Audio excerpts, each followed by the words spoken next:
Hi everyone. Today is Monday, January 4, and I just wanted to say good afternoon from the global economic north. Currently, there's an advisory for cold weather, so that's good. I'm very happy that the temperatures are actually lowering with respect to addressing global warming. So it's sunny outside, which is good, and so I just wanted to just say good afternoon. This video is about a person by the name of Tracy Barns. Now, I've never met this person. I don't need to meet this person. But one of the things that I have been taught is that learn to say the name. And say the name of those that have been taken away from us horribly, and then say the name of people who really, really are stunning in their behavior. So I have to mention this one, Tracy Barns, and this Tracy Barns is apparently a black person in Toronto. She's employed in Toronto, Canada, and for some, Toronto, Canada is actually in Ontario, the province of Ontario, Canada.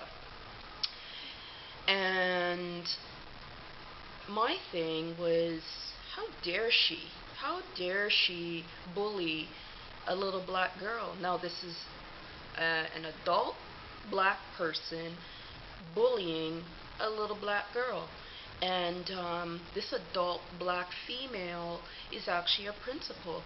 So I can just imagine how her head is just gloated with all kinds of really awful stuff. And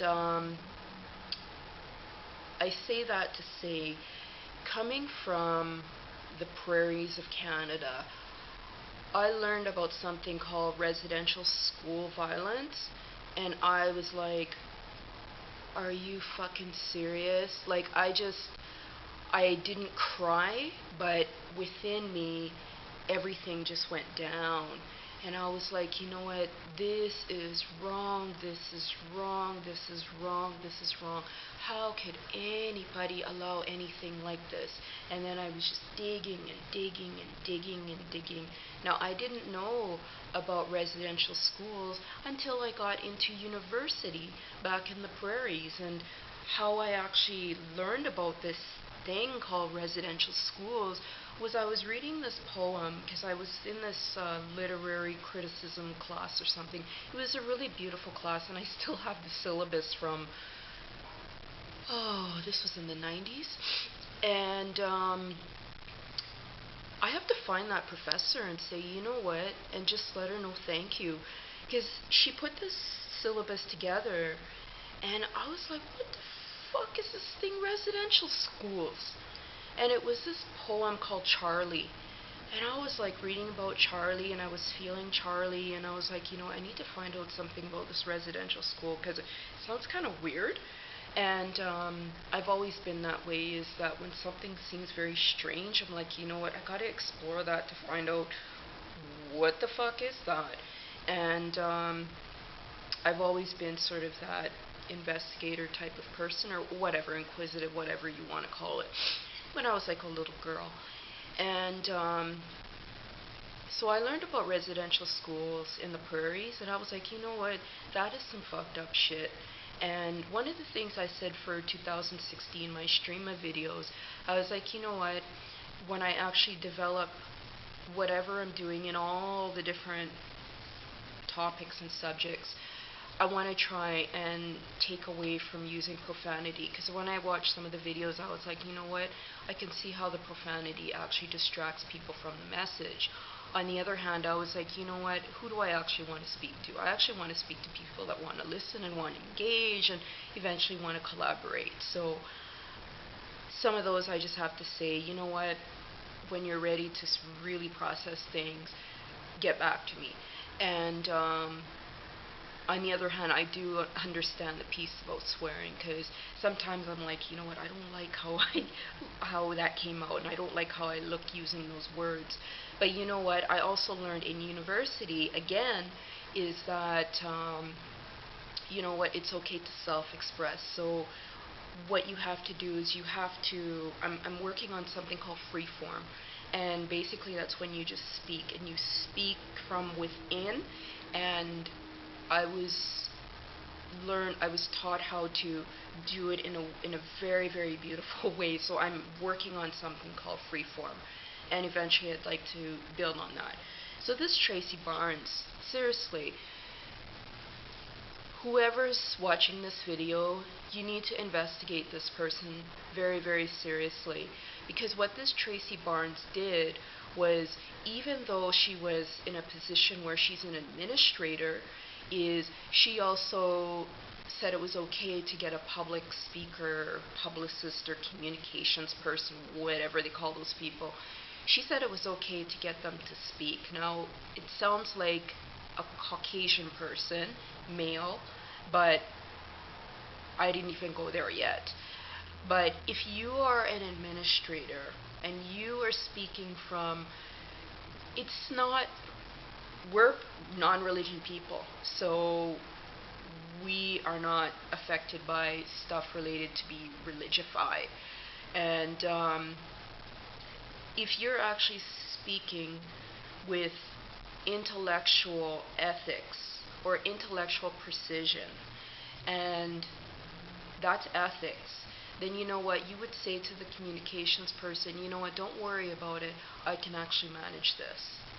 And this is the thing, is that in the province of Ontario, is they have a lot of black folk from the Caribbean, and my background is also Caribbean as well, and specifically Jamaica, and that's rural Jamaica, and southwestern Jamaica, if we want to get into the specifics. But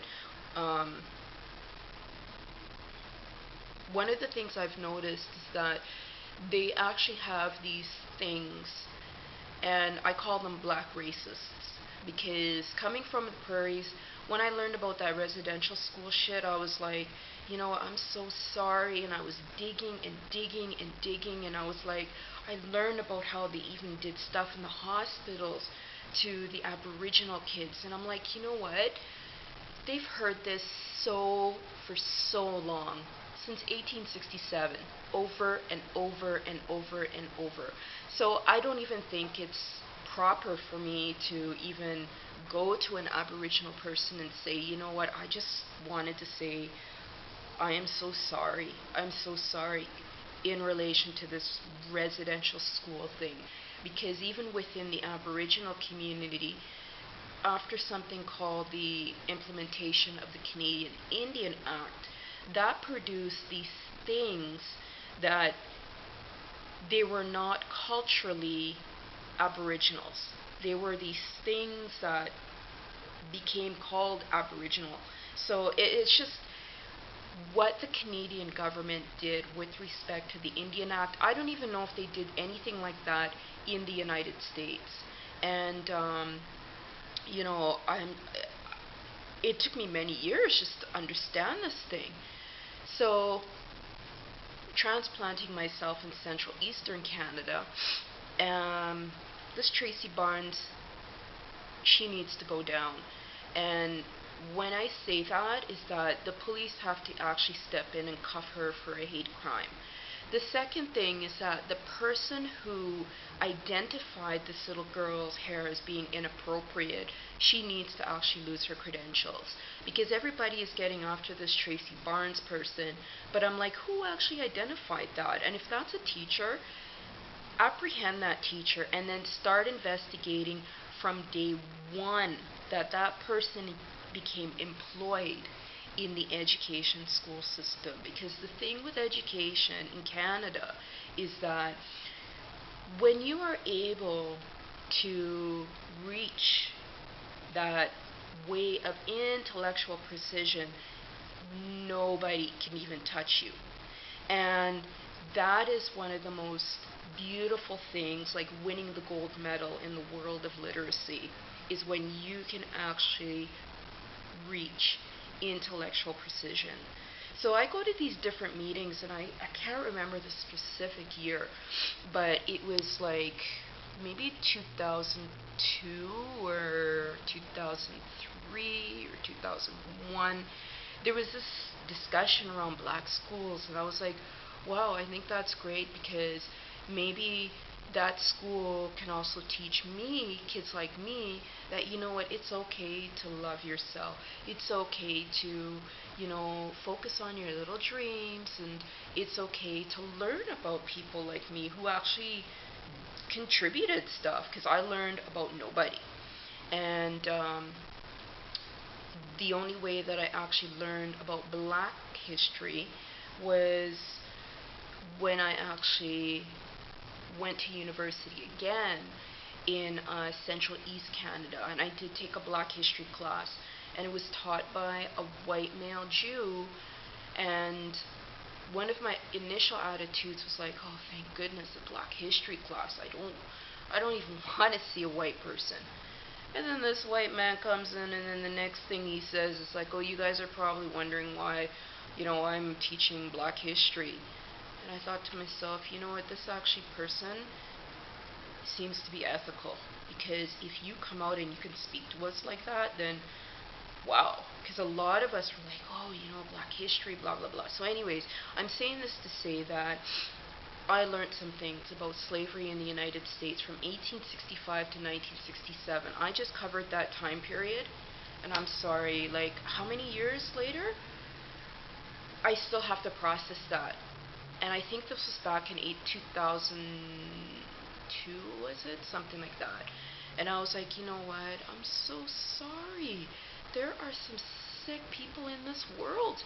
I need to know who the fuck is who.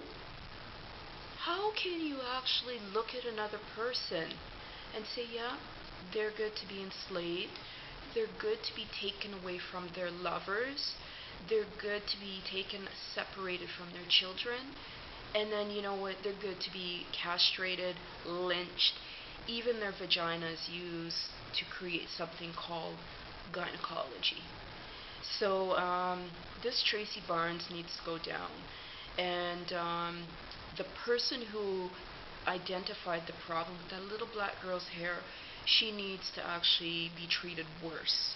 And I'm not sure if it was another person or it was all this Tracy Barns doing, but the thing is that they have a lot of these black, I call them black shit. And you know what? They do not do anything to do better for the next generations. So I went to this thing called, I can't remember what kind of brand they use or whatever, but they were actually engaging a public discussion, about black schools. And I was like, wow, that's great, coming from the prairies. I was like, wow, I would love to teach in a black school. I would love to teach, like, at that time, back in the 80s, I was like, I want to become a professor of law. And you know what? I need to teach these people a very serious lesson. I actually want to be a teaching practitioner. And so I have my work in the university, but I have my work in the field.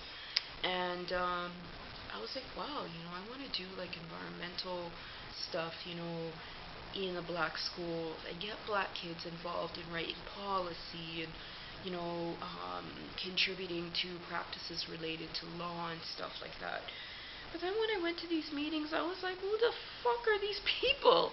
And I was like, at the time I didn't understand certain things, and I was like, I will never forget this one person, and he was like, yeah, the school should be segregated, and they should learn about European education. And I looked at this fucker, and I just kind of said to him, you know what?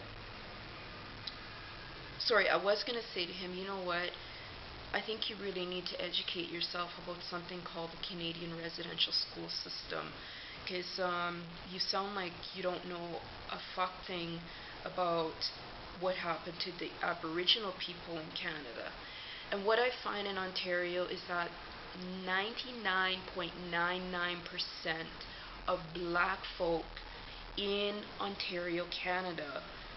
A lot of them from the Caribbean don't even have fuck all information about what happened to the real Reds in Canada.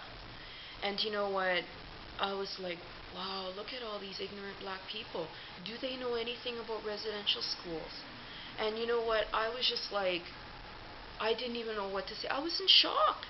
And the thing is that, like, over the years, I was like, you know what? I can't attend these meetings anymore. Because, you know what? They're just fucking ignorant